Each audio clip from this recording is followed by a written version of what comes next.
бойынша барлығымыз түсіндік. Күрделі сөздер, оған күрделі сөздердің 4 түрін өткен сабақта түсініп талдадық. Бүгін соған өзіміз мысалдар жазып келдік. Жалпы барлығымыз түсінген сияқтымыз. Енді бүгінгі сабағымызға көшейік. Желтоқсанның 14-і сынып жұмысы хобби еркенің ерлік емес, ауызекі сөйлеу стилі. Дәптеріңіз бар ол барлығымыздың? Иә.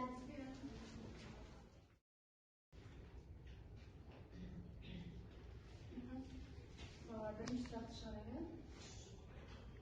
Бірінші сұрақ, сенің хоббиің қандай дейді? Айта Талшын.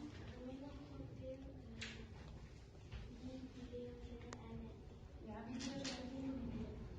Азған? Менің хоббиім спорт және шахмат. Менің хоббиім неше түрі бар, оларды ата дейді. Айта Күрделі сөздердің түрі бар. Олар біріккен сөз, тіркескен сөз, қысқарған сөз және қос сөз. Келесі сұраққа жауап берейік. Біз күнделікті өмірде көбірек қалай ақпарат алмасамыз? Бала сөз айтып берші, айталық. Ауызбен. Ауызбен қалай болатында? Ауызша, көбінесе тілдесім барысында біз ауызша сөйлейміз. Барлығымыздың бос кезде айналысатын, сүйіп айналысатын хоббиіміз, сүйікті ісіміз бар екен. Жарайсыңдар балалар.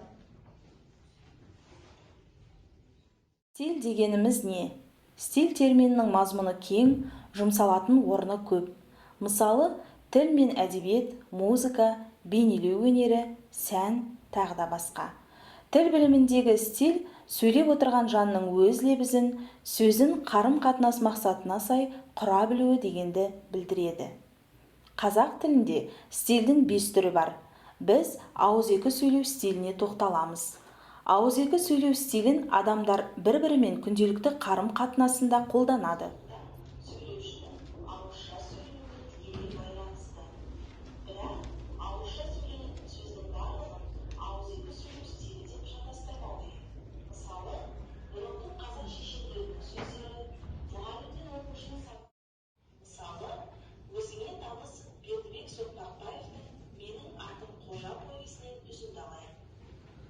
Ертеңгі шайды ішіп бола бергенде, жаңа біз не деген мысал келтірдік? Менің атым Қожа несінен үзінді келтірдік, Енді ол жерде мысалы біз әртүрлі әдеби шығармаларды алуымыз мүмкін.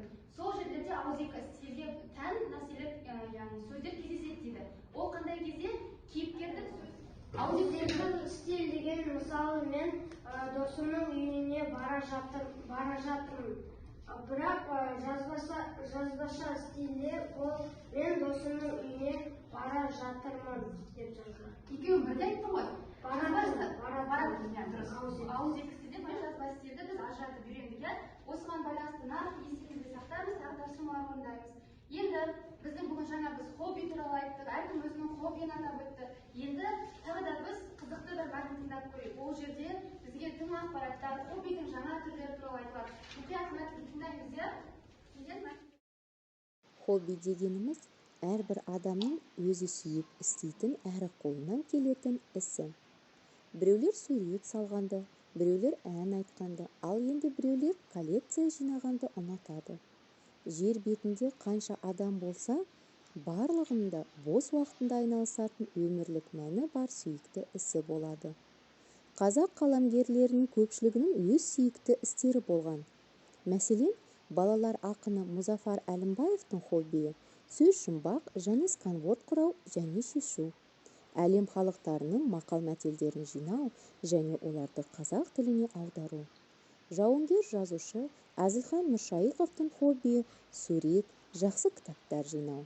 Қадыр Мырза Әлімнің хоббиі кітап, қалам, бәкі, төсбелгі жинау болса, жазушы аудармашы Геральд Бельгер шахмат ойнауды жақсы көрген. Классик жазушы Ғабит Мүсірепов неше алуан таяқ жинаған. Қазақтың бір туар ұлы Дінмұхамед Қонаев оттықтан топтама жинаса, Нұрсұлтан Әбішұлы Назарбаевтың хоббиі табиғат аясында болу, спортпен шұғылдану, музыка тыңдау және кітап оқу екен. Сол секілді өнер адамдарының да хоббилері сан алуан. Бірі құс өсірумен айналысса, екіншілері аңшылықпен, үшіншілері жылқы ұстаумен, төртіншілері қолөнер кәсібімен, гүл өсірумен, тағы басқа істермен айналысқанды ұнатады. Әртүрлі хоббилер айтылды. Енді біз оны білдік пе, қандай хобби түрлері өздерінің құлақтарына таныс естілді, немесе ерекше естілді. Жоспар құрып жазамыз. Білеміз ғой жоспар құрып, иә? Жоспарда кіріспе бөлім, негізгі бөлім және қорытынды бөлімнің реті сақталуы керек. Ескеріп тұрған мән береміз. Жоспар құра аламыз. Кіріспе бөлімді дұрыс жазсаңдар 1 балл, негізгі бөлімді дұрыс жазсаңдар 1 балл, қорытынды бөлім.